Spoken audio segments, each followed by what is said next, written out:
welcome back to Tiny Artist TV. For today's video, we are going to be doing video number 2 in the body horror series that I'm doing for Halloween, and it's also a study in anatomy. So for today's monster, we are going to be doing the demon with peeled skin and multiple extremities that is located at a police station. So let's go ahead and get started. Hands, shoulders, knees, and toes. Folks, we have them in abundance today. To start out, I'm using a different sketch method than I normally use. Normally I'll use one of the mechanical pencil brushes to do my sketching because it really does have that nice pencil quality. But for this, I want to be able to really block out these limbs really quickly. So I'm just going to be using a big soft brush to block out the shapes. And then I'll go back over it with a finer pencil to refine the details that I want to end up putting into the final image. This is a really good way to figure out your forms. If you're having trouble figuring out a particular pose that you want to use with your character, start with the big shape, the big idea, and then work back in and refine your ideas. This can really help you kind of get over the particulars of, oh, I want to move this thing this way, or I want it to have this kind of silhouette. If you start with the silhouette, then you've already figured out, the hardest part of what you want to do for your character. And I use this technique in today's video to highlight the featured element, which is hands and feet. So this is not as in-depth of a tutorial as I would have liked to do for you guys, because when I was drawing this, it really just kind of sprung forth out of my imagination. But in the initial blocking out of the forms, you can see the hands and feet are just kind of squiggles, but it gives me a grounding point of how I want the hand to fold or how I want the foot to flex. So with feet, because I've talked about hands a lot, but with feet, your feet are going to flex on a curve. And so when I was doing the initial blocking out, I had that in mind. And so it was easier to just kind of follow the line of that curve when I was drawing the toes. And of course, using references to help you figure out how that curve is supposed to operate. And then of course with the side, so there's the foot that's flexing down, and then there's the foot that's just kind of sticking out of his side. I do draw another foot to show a kind of a slowed down, just to reiterate the way that I'm using the block out in order to show where I want to put my hands and feet and how I want my hands and feet to form. You imagine the shape that you want the hand or the foot to make, and then you can just go back and outline that. And I know it sounds super simple and I'm not explaining it very well, but just give it a try. And especially with hands, if you're doing more complicated positionings of the hands, block out the end result first and then go back in and draw over it where the thumb and the index and where all of that, where it's supposed to be placed.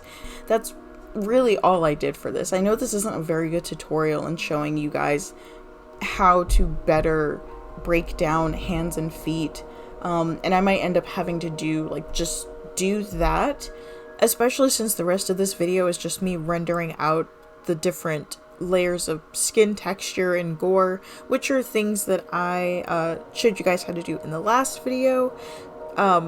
So if you were only here for the tutorial part of the video, that part has ended, and the rest of this is just me rendering out this creature's features.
to the end of the video.